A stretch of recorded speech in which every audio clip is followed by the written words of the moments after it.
മറ്റൊരു വാർത്തയിലേക്ക് പോകണം. കൊച്ചിയിൽ അമിത വേഗതയിലെത്തിയ ബൈക്ക് അപകടത്തിൽപ്പെട്ട് യുവാവിന് ദാരുണാന്ത്യം. എളമക്കര സ്വദേശി അസിം മുഹമ്മദാണ് മരിച്ചത്.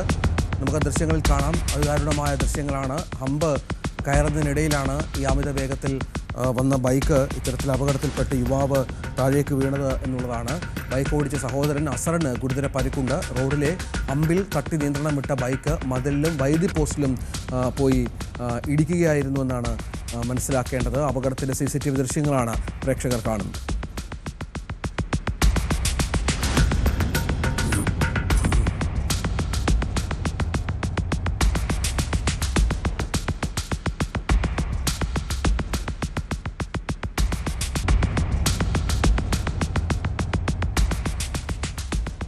ഡാനി ഇപ്പോൾ വിവരങ്ങൾ പങ്കുവെക്കുന്നുണ്ട്. ഡാനി, അതിദാരുണമായ ഒരു അപകടമാണ്.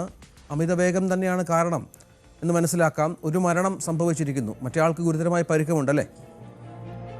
രഞ്ജിത്ത്, ഒരാൾക്ക് ഗുരുതരമായ പരിക്കുണ്ട്. സഹോദരൻ അസറിനാണ് ഗുരുതര പരിക്കുള്ളത്. എളമക്കര സ്വദേശിയായ അസിം മുഹമ്മദ് ആണ് മരിച്ചത്.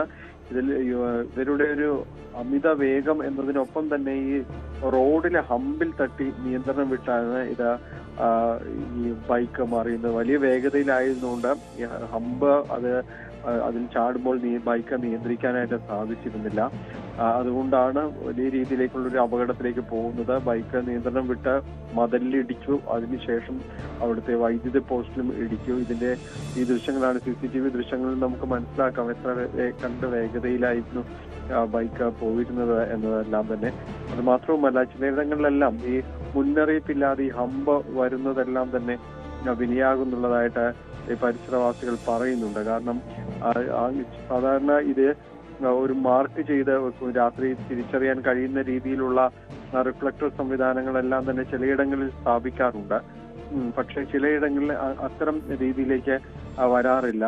കാരണം പലപ്പോഴും ഇത് അപകടങ്ങൾക്ക് കാരണമാക്കുന്നതായിട്ടാണ് പറയുന്നത്. ചിലപ്പോഴെല്ലാം അങ്ങനെ പുതിയ റോഡ് കാര്യങ്ങൾ നിർമ്മിച്ചു കഴിയുമ്പോൾ നാട്ടുകാരുടെ ആവശ്യങ്ങളുണ്ട്, ഈ വേഗതയിൽ പോകുന്ന സംഭവങ്ങൾ ഒഴിവാക്കുക, അത് ഉദ്ദേശിച്ചാണ് ചെയ്യുന്നത്. പക്ഷെ അത് തിരിച്ചറിയുക എന്നതുകൂടി ഒരു പ്രാധാന്യം തന്നെയാണ്. അത്തരം കാര്യങ്ങളും കൂടി ചൂണ്ടിക്കാണിക്കുന്നു. ഒപ്പം ഇതിന്റെ ഒരു വേഗത ഒരു വിഷയം തന്നെയാണ്. ഇത് രണ്ടും കൂടി ആയപ്പോഴാണ് അപകടത്തിന്റെ ഒരു തീവ്രത വർദ്ധിക്കുന്നത്. നമുക്ക് ദൃശ്യങ്ങൾ കാണാം. അമിത വേഗമുണ്ടായിരുന്നു. അശാസ്ത്രീയമായ റോഡ് നിർമ്മാണം മറ്റൊരു കാരണമാണ്.